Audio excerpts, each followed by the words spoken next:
Pengacara Danu ungkap gelagat Yosef kuasai harta yayasan kini dibekukan polisi. Kasus perampasan nyawa ibu dan anak di Subang kini beberapa di antaranya mulai menemukan titik terang. Terbaru, kepolisian mulai mengungkap dugaan pembunuhan Tuti Suhartini dan Amalia Mustikarato 18 Agustus 2021 lalu itu mengarah pada motif harta dan yayasan. Polda Jabar turut menyelidiki dana bos yayasan yang didirikan oleh salah satu tersangka kasus Subang Yosef. Diketahui Yayasan Bina Prestasi Nasional yang didirikan Yosef itu sebelumnya memiliki penghasilan fantastis berupa suntikan dana sebesar 1 miliar rupiah. Namun kini setelah Yosef menjadi tersangka, dana milik yayasan itu akhirnya dibekukan. Alhasil, angan-angan Yosef menguasai aset Yayasan Bina Prestasi Nasional yang diduga menjadi motif pembunuhan terhadap Tuti dan Amalia tampaknya gagal terlaksanakan. Pengacara Danu Ahmad Taufan menduga kuat motif dasar pembunuhan Tuti dan Amel merupakan masalah harta. Penyidik kasus Subang, kata Taufan, pun kini fokus mendalami kejanggalan di Yayasan Bina Prestasi Nasional. Menurutnya, polisi menemukan indikasi dugaan data siswa fiktif di sekolah tersebut.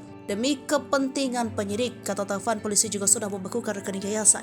Polisi juga menurut Taufan menyurati Dinas Pendidikan untuk memberhentikan aliran dana Yayasan Bina Prestasi Nasional. Direktur Reserse Kriminal Umum Polda Jabar Kombes Surawan membenarkan temuan siswa fiktif di sekolah itu. Yayasan Bina Prestasi Nasional menjadi perbincangan karena diduga menjadi alasan pembunuhan ibu dan anak di Subang. Yayasan ini membawahi 2 sekolah SMP dan SMK. Lokasinya terletak di Curung Rendeng, Kecamatan Jalan Jaga, Kabupaten Subang. Dirintis Yosef dan istri mudanya, Mimin tahun 2009 silam, yayasan berpindah tangan dikuasai Tuti Suhartini dan 2 anaknya, Yoris Raja Amrullah dan Amalia Mustikarato.